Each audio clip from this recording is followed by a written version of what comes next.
Assalamualaikum anak-anak. Hari ini kita akan belajar tentang pertumbuhan hewan ikan dan perkalian. Ikan adalah salah satu contoh makhluk hidup. Banyak bentuk dan jenis ikan. Ada yang ikan berwarna merah, ada juga ikan yang berwarna biru. Ikan juga memiliki ciri-ciri, yaitu ikan bernafas menggunakan insang, ikan bergerak menggunakan sirip, dan ikan juga memiliki ekor. Ikan berkembang biak dengan cara bertelur. Dan hewan ikan dapat menghasilkan ribuan telur dalam sekali waktu. Proses daur hidup pada hewan ikan yaitu ikan dewasa bertelur, lalu telur tersebut menjadi larva. Dari larva tersebut jadi ikan kecil, lalu ikan kecil menjadi ikan dewasa. Begitulah seterusnya. Nah, pasti anak-anak pernah melihat ikan di akuarium atau anak-anak pernah pergi ke pasar dan melihat orang yang berjualan ikan.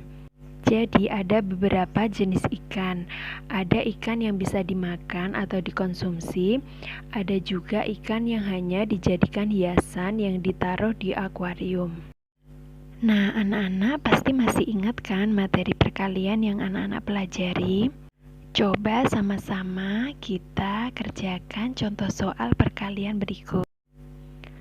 Pak Andi memiliki sebuah peternakan ikan. Dalam waktu 1 bulan dapat menghasilkan 80 ekor ikan hias. Lalu berapa banyak ikan hias yang dihasilkan Pak Andi dalam waktu 2 bulan? Cara mengerjakannya, kita misalkan bulan pertama menghasilkan 80 ekor ikan hias dan bulan kedua menghasilkan 80 ekor ikan hias. Jadi bisa kita tambahkan 80 ditambah 80 sama dengan 160.